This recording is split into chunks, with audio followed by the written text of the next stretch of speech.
자, 여러분, 이제 고등학교 내신 1등급은 더 이상 전교 1등의 전유물이 아닙니다.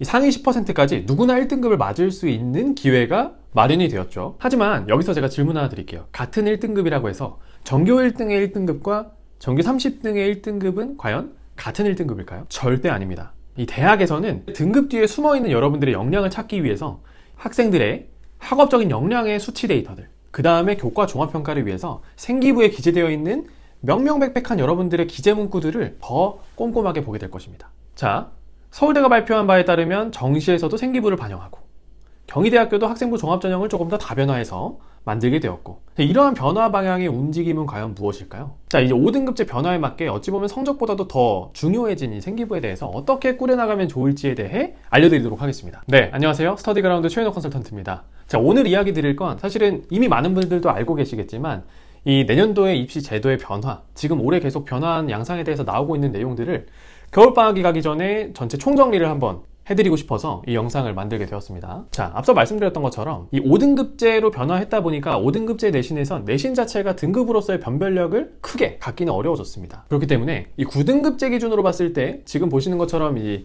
등급의 환산표가 보이는데, 여기서도 간단하게 예시를 드려보면 이 9등급제 시절 3.5등급이었던 학생이 이 5등급제로 변화되면은 2.29, 2점대 초반까지 진입을 하게 됩니다. 그러니까 사실 이 등급 자체가 굉장히 폭이 좁아졌죠. 그래서 등급 자체가 변별력을 갖기가 숫자만으로는 굉장히 어려워지게 되었습니다.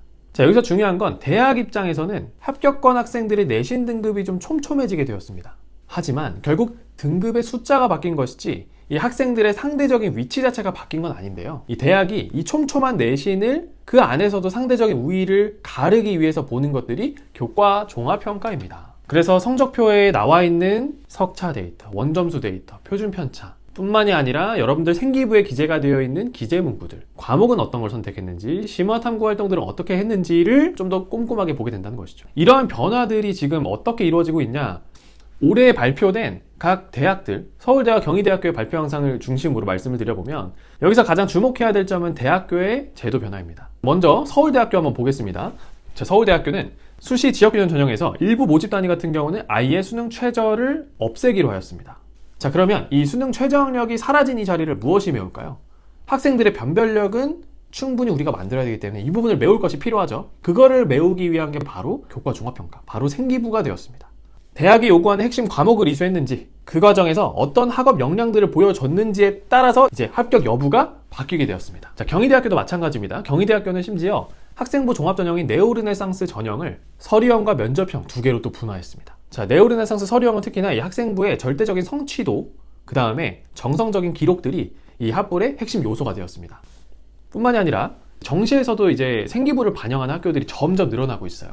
이제는 나는 정시로 갈 거니까 생기부는 좀 덜 챙겨도 될 거야, 내신은 좀 덜 챙겨도 될 거야 하는 친구들 잘 들으세요. 이제는 정시에서도 서류를 반영하는 비율이 높아졌기 때문에 더 이상 수시와 정시, 이제 아예 구분된 전형이 아니라 이제 생기부는 양쪽 모든 트랙을 타기 위해서도 필수제가 되었습니다. 자, 그렇다면 지금 이 시기에 어떤 걸 하면 좋을까 하는 고민들이 있으실 거예요. 특히나 이 겨울방학을 앞두고 있기 때문에 이 시기에 저는 꼭 챙겼으면 하는 몇 가지 포인트를 제가 좀 말씀드리고자 합니다. 그러면 지금 이 겨울방학을 앞두고 있는 이 시기에 꼭 챙겼으면 하는 세 가지 포인트를 제가 한번 말씀드려보고자 합니다. 자, 먼저 첫 번째로는 가장 중요한 부분이 바로 권장 과목에 대한 이해입니다. 자, 이제 권장 과목에 대한 내용은 제가 따로 여러분들이 보실 수 있도록 올해 6월에 서울대학교가 발표한 이 권장 과목 가이드북을 제가 하단에 링크해 보시면 블로그에다 업로드를 해놨기 때문에 이 블로그에 들어가서 한번 확인을 해보시면 좋을 것 같습니다. 우리가 항상 매 학년마다 과목을 선택을 해야 됩니다. 그럼 그 과목 선택을 어떻게 해야 되는지에 대해서 많이들 질문하시는데, 대학교가 다 학과별로 우리 학과에서는 이러한 과목을 좋아하는 편이야 라고 발표하는 가이드북이 다 있어요.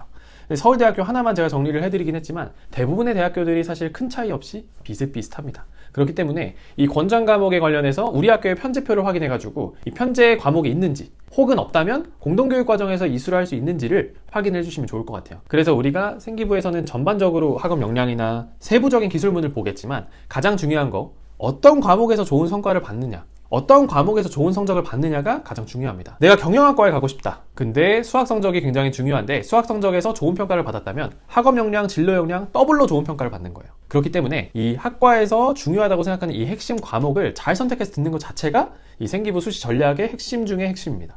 그래서 권장 과목을 확인하는 것이 1번이고요. 자, 두 번째로는 항상 세특이나 창체나 탐구활동의 주제에 대해서 고민하시는 분들이 많습니다. 그렇기 때문에 주제들을 막상 수행평가를 할 때 아니면 보고서를 제출해야 될 때 그때부터 고민하기 시작하면 좀 어려워요. 그래서 이 주제들을 미리 어떤 방향성에 맞게 정리를 해놓는 것이 중요한데, 이 부분은 제가 다시 한번 어떻게 좀 준비를 하면 좋을지 제가 학습 도구들과 함께 다음 영상에서 한번 다뤄보도록 하겠습니다. 그래서 다시 한번 말씀드리고 싶은 건, 이번 겨울방학 때 미리미리 우리가 다음 학기에 만약에 내가 탐구 보고서를 하나 낸다고 한다면 어떤 활동들을 하는 게 좋을지를 정해보는 게 중요합니다. 그래서 우리가 교과 세특 같은 경우는 다 과목별로 활동이 다르고, 그 다음 창체 활동은 자율활동, 진로활동, 동아리활동 모두 다 다른 활동을 해야 되면 한 학기에 최소 7개 이상의 연구 주제를 바탕으로 우리가 탐구활동을 해야 되는가? 라고 생각하는 것이 아니라 큰 흐름의 줄기 하나를 만드는 것이 중요합니다. 그래서 이 줄기에 따라서 창체와 세특의 유기적인 연결을 만드는 것이 아주 중요합니다. 이해되셨죠? 그리고 마지막으로는 이번 겨울방학 때 미리미리 이 생기부 전략 로드맵을 만들어 보시면 좋겠다라는 말씀을 드리고 싶어요. 이 이야기는 뭐냐면, 사실 우리 아이들이 학기 중에 수행평가 준비하면서 가장 많이 보이는 모습이 뭐냐면, 공부해야 될 때 밤새면서 수행평가 준비하느라 공부 못한다는 거예요. 그래서 저희한테도 상담을 하시고 많이 찾아오시는 분들이 우리 아이가 또 밤을 새고 있어요. 그래서 지금 정작 공부해야 되는 시간에 공부를 못하고 있어요 하는 분들이 정말 많습니다. 그렇기 때문에 제가 말씀드리고 싶은 건 바로 우리 아이가 겨울방학 때 조금 더 시간을 내준다면 우리 아이가 희망하는 학과에 맞는 활동들, 그 중심 주제를 바탕으로 어떠한 연구를 하면 좋을지 그 중심만 잡아놓고 우리가 생기부 전략 로드맵을 만들어 놓는다고 하더라도 충분히 도움이 될 수 있다.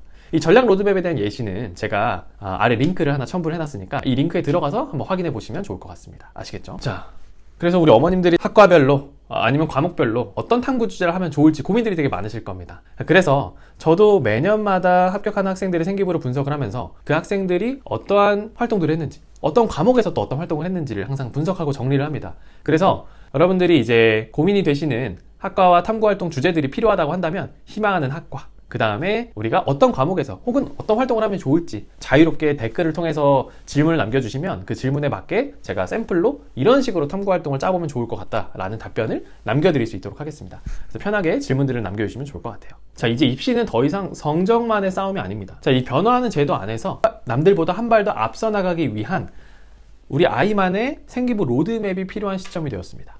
오늘 영상에서 다룬 이 대학별로 어떻게 제도 변화가 되었는지, 그 다음에 권장 과목 이수 항목들이나 그리고 생기부 로드맵의 샘플 자료 같은 경우는 제가 아래 링크에 블로그에도 첨부를 해놨으니까 이 링크를 통해서 자세한 내용을 확인해 주시면 좋을 것 같고요. 앞서 말씀드렸던 것처럼 이 탐구 주제를 어떻게 정하면 좋을지, 탐구 주제를 어떤 방향으로 정하는지 샘플이 궁금하시면 댓글을 통해서 편하게 질문들 많이 남겨주시면 좋을 것 같습니다. 지금 이 겨울방학 때 혹은 새로운 해가 시작하면서 괜히 마음이 급하고 답답하고 막막하고 하실 분들 걱정하지 마세요. 정확한 정보를 알고 이에 맞춰서 준비를 하기만 한다면 전혀 걱정하실 것 없습니다. 스터디그라운드 채널을 통해서 계속해서 업데이트되는 정보들을 가장 빠르게 알려드릴 수 있도록 노력하겠습니다. 오늘 영상이 도움이 되셨다면 구독과 좋아요 꼭 한 번씩 부탁드리고 우리 아이들의 성공적인 첫 단추를 기원하도록 하겠습니다. 자, 그럼 지금까지 스터디그라운드의 최윤호였습니다. 감사합니다.